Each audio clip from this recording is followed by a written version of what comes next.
Você sabe quais são as cirurgias plásticas mais realizadas pelo público masculino? Pois é, esse episódio de hoje é dedicado a você, homem, que se interessa em se cuidar e realizar uma cirurgia plástica e quer desmistificar um pouquinho sobre as principais cirurgias realizadas. Eu sou o Dr. Leandro Aguiar, cirurgião plástico de Goiânia, e trouxe aqui nada mais nada menos que a estatística mais importante do mundo sobre cirurgia plástica. A estatística da ISAPS, que é a Sociedade Internacional de Cirurgia Plástica e Estética.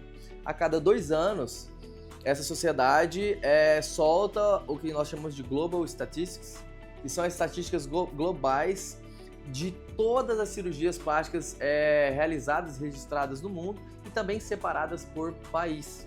De acordo com essa lista, em 5º lugar está a harmonização facial com gordura. O que seria isso, né? Hoje em dia é muito comum pacientes virem a nós para fazer uma harmonização facial. Para harmonizar a face, nós podemos utilizar vários produtos aqui, desde toxina botulínica para suavizar as rugas de expressão. Podemos utilizar também os preenchedores à base de ácido hialurônico para volumizar e dar algum contorno desejado, seja na maçã do rosto ou no caso do homem, é muito solicitado a marcação da região da mandíbula e do queixo, tá? Só que qual que é a grande vantagem da gordura? É que a gordura é um produto seu. É um produto seu que com isso, então, não existe rejeição. Segundo, a gordura é um preenchedor permanente. Ah, doutor Leandro, mas eu já ouvi falar que a gente injeta gordura e com o tempo ela se perde. Não é exatamente isso. Entenda o seguinte, quando eu coleto gordura de algum lugar para harmonizar a face com gordura, então eu posso coletar da região do abdômen, da face interna das coxas, a gente faz um preparo adequado dessa gordura e a gente vai harmonizar da maneira que nós gostamos. Uma parte dessa gordura não consegue sobreviver e integrar aqui na região, porque isso é considerado um enxerto. Uns 30% geralmente dessa gordura morrem, isso nos primeiros meses. Mas aqueles 70%, o que integrou, se torna uma gordura daquela região da face. Então sim, ele é um preenchimento permanente, então tem muitas vantagens.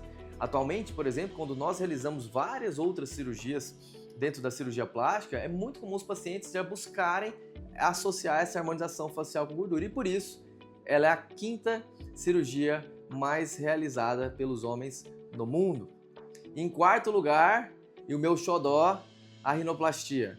A rinoplastia em alguns países é a cirurgia mais realizada. Por exemplo, se você for para o leste europeu e principalmente para a região de Turquia, Irã, Iraque, entre outros lugares desses países mais na Ásia, a gente vai entender que é muito comum a cirurgia de nariz é a mais realizada, mas considerando o mundo inteiro é a 4ª cirurgia mais realizada. E por que os homens buscam tanto embelezar? Porque realmente é algo que está no meio do rosto, é o elemento central de beleza da face. Eu mesmo, quando era adolescente, tive muito complexo com o meu nariz, por conta da giba, da ponta que era batatinha e virada para baixo, isso realmente me incomodava, tirava um pouco da minha autoconfiança e realmente com a minha cirurgia eu melhorei muito a qualidade da minha respiração, então me deu qualidade de vida para dormir, para praticar esportes, mas me deu muita autoconfiança de me sentir uma pessoa mais bonita, isso impacta muito, inclusive na minha profissão, na minha vida pessoal, e é exatamente isso que os homens buscam. Não é necessariamente ter um nariz pequeno, até porque um tamanho de nariz um pouco maior traz autenticidade, personalidade e virilidade. Mas nem por isso esse nariz precisa ser desarmônico. Então, rinoplastia, 4ª cirurgia mais realizada no mundo. Em 3º lugar, já subindo no pódio ali, em 3º lugar a cirurgia de correção de ginecomastia. Não sei se você já ouviu falar sobre esse termo, que é uma ginecomastia, mas é uma glândula mamária excessiva em homem. Óbvio que tanto homem quanto mulher tem glândula mamária, mas em nós, a glândula mamária ela é mais rudimentar, ela não foi feita para produzir leite, então a quantidade dela é pequena. Porém, alguns pacientes, às vezes naquele estirão de crescimento da puberdade, tem uma carga hormonal tão grande que além dele espichar e crescer o corpo inteiro, ele tem estímulo hormonal que não é só de hormônio masculino, mas tem hormônio feminino também no nosso corpo, e nisso as mamas crescem. Na maioria das vezes, após o término da puberdade de idade adulta, essa mama regride e volta ao normal, em alguns casos não. Isso é chamado de de ginecomastia idiopática, porque não tem uma causa específica, é do próprio desenvolvimento e é a causa mais comum de ginecomastia e que a gente precisa corrigir. Mas hoje em dia também, o que realmente acaba causando muita ginecomastia é o uso de reposição ou modulação hormonal, como gostam de falar. Por quê?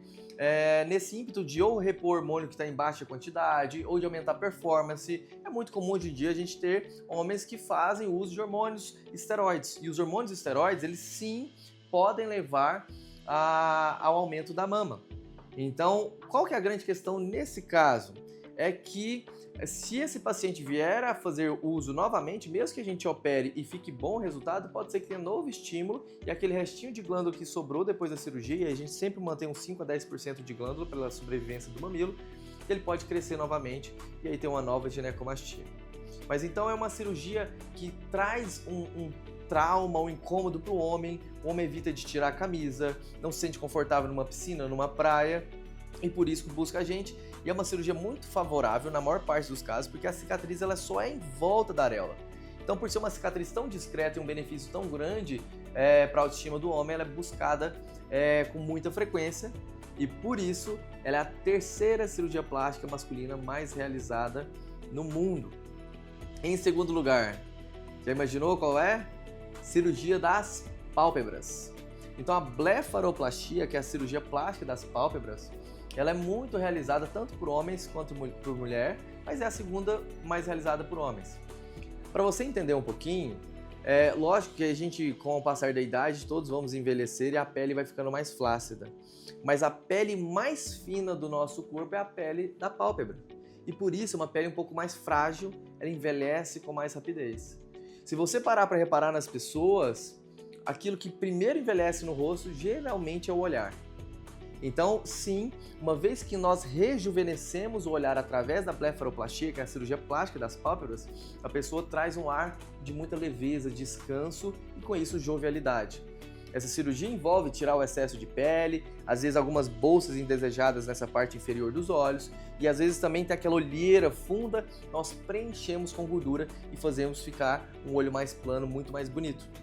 Novamente, a harmonização facial com gordura entrando, ela que está em quinto lugar, entrando aí para trazer um benefício, um resultado ainda melhor na cirurgia das pálpebras. E agora, quem está em primeiríssimo lugar das cirurgias plásticas mais realizadas pelo homem? Tem algum palpite aí? Não sei se é para uma surpresa sua ou não, mas é a lipoescultura. A lipoescultura é a mais realizada por homens. E o que é interessante a gente refletir sobre isso? Primeiro, apesar da cirurgia plástica envolver mais o público feminino, é quem mais busca essas cirurgias, uns 70% dos meus pacientes são mulheres, e 30% homens, e com certeza as mulheres fazem mais lipo do que os homens. Hoje, os homens cultivam o seu corpo muito mais, se cuidam muito mais.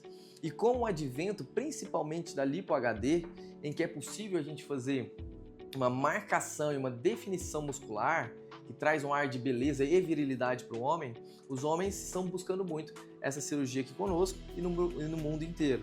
E por isso a lipoescultura é a cirurgia mais realizada. Todas elas são cirurgias super seguras, se realizadas de maneiras isoladas, mas algumas delas, inclusive, a gente pode fazer associadas a depender do tipo de paciente que nós estamos operando, e do tamanho dessa cirurgia associada. Então, se você ficou interessado em realizar uma dessas 5 cirurgias mais realizadas no mundo, procura a gente aqui na Clínica AIA para o seu AIA Experience, seja através de uma consulta online ou através de uma consulta presencial, mas não deixe de acompanhar aqui novos episódios. Toda semana teremos mais informações para você sobre a cirurgia plástica. Se inscreva no nosso canal, tem muito conteúdo legal por aqui e ative o sininho para que seja notificado a cada episódio. Se conhece alguém que se interessa também por cirurgia plástica, compartilhe esse vídeo que eu tenho certeza que vai ser interessante. Um abraço!